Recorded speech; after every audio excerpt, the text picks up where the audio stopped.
Mutfakta Hayat'tan merhaba arkadaşlar. Bugün sizlerle tamamen doğaçlama bir tarif paylaşacağım. Pazara gitmeden evde ne bulduysam onları kullanarak enfes bir bulgur pilavı yaptım. Malzeme listemiz 500 gram tavuk kıyma, sıvı yağ, 2 büyük boy havuç, 2 kuru soğan, 10 diş sarımsak, yarım yemek kaşığı salça, 5 köy biberi, 5 sivri biber, 1 kapya biber, 1 domates, 2 yemek kaşığı tereyağı, 3 su bardağı bulgur, 5 su bardağı kaynamış su. Bulgurdan bulgura su orantısı değişebilir.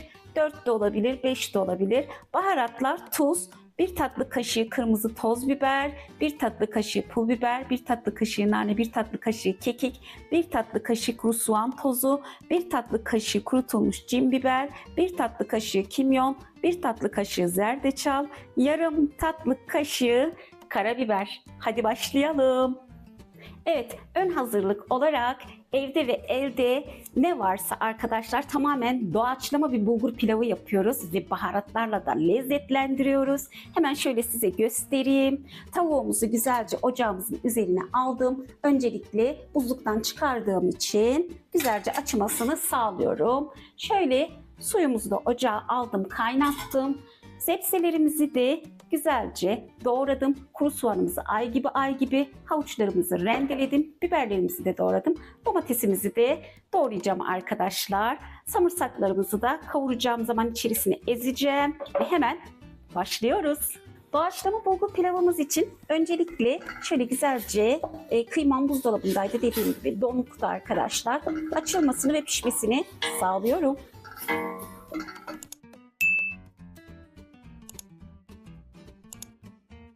Tavuklarımız, şöyle tavuk kıymamız açıldı. Suyunu çekti arkadaşlar. Görmüş olduğunuz gibi tamamen. Hemen içerisine havucumuzu ve kuru soğanımızı alıyorum.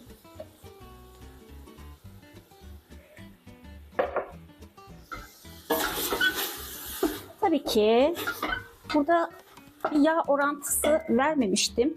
Kavurabilecek kadar sıvı yağ ekliyorum arkadaşlar. Bu zeytinyağı değil, zeytinyağı kutusuna koymuştum sıvı yağıma.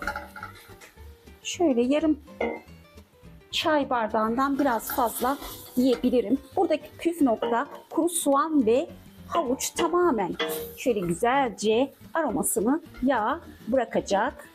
Yani iyice kavuracağım arkadaşlar. Tabii terletme işlemi yapacağım. Biraz iyice sönmesini bekleyeceğim. O şekilde kavurmaya devam edeceğim. Kapağımızı kapatıp kavurma işlemine devam ediyorum.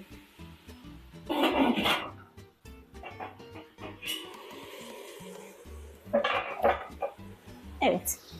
Havuç ve soğanlarımız şöyle terleme işlemiyle güzelce söndü arkadaşlar yağın içerisinde. Tabii ki bu iyice kavrulacak. Bu aşamada 10 diş sarımsağımız vardı. Şöyle ezdim güzelce. Yarısını bu aşamada katıyorum. Yarısını da en son aşamada katacağım.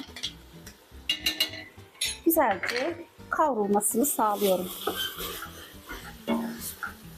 İyice karamelize olana kadar kavuracağım. Evet, güzelce kavruldu. Şöyle tenceremizin dibini göstereyim arkadaşlar. Karamelize oldu. Hemen yarım yemek kaşığı salçamızı da ilave ediyorum ve kavurma işlemine devam ediyoruz.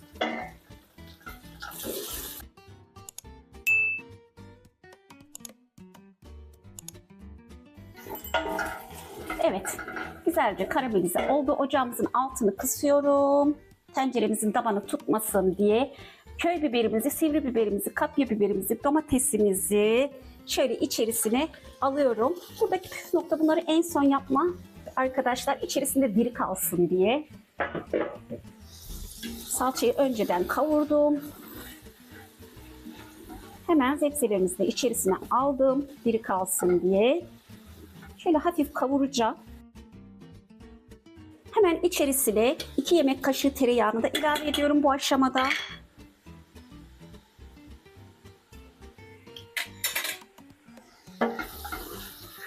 Tereyağlar eriyene kadar, hafif de kavrulana kadar bekliyorum.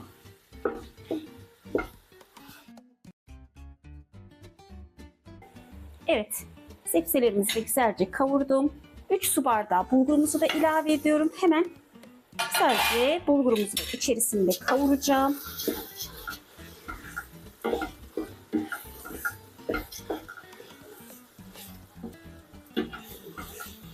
Bol lezzetli olacak arkadaşlar. Bulgurumuzu da kavuruyorum. Bulgurumuz da güzelce kavruldu. Şöyle çıtır çıtır sesler geliyor tenceremizden arkadaşlar.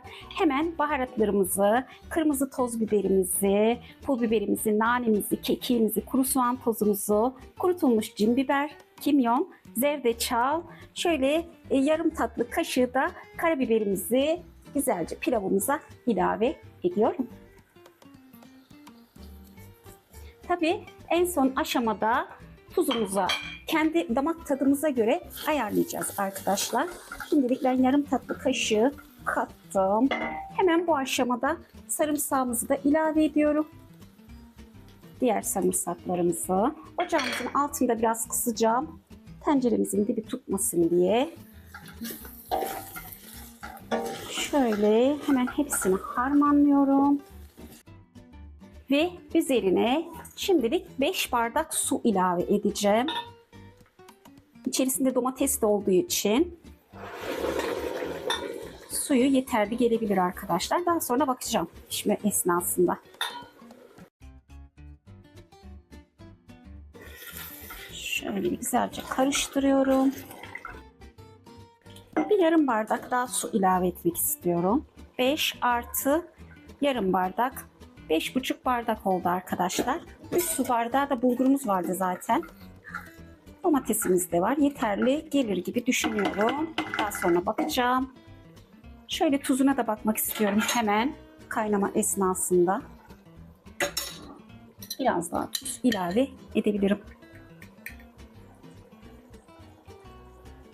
Tuzunu damak tadınıza göre ayarlayabilirsiniz arkadaşlar.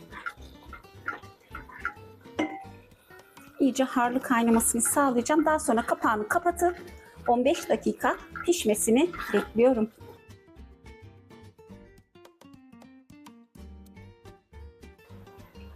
Evet, şöyle göz göz güzelce kaynadı arkadaşlar. Hemen kapağımızı kapatıyorum dediğim gibi. Ocağımızın altını da mum alevi kadar kıstıktan sonra pişmesini bekliyorum. Evet, pilavımız pişti. Size şöyle göstereyim arkadaşlar.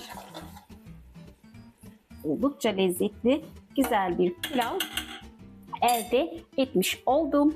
Daha fazla doğaçlama, hızlı ve kolay tarifler için de abone olun kanalımıza. Tabii ki 15 dakika şöyle dinlendireceğim arkadaşlar. Ve daha sonra servise gidiyoruz.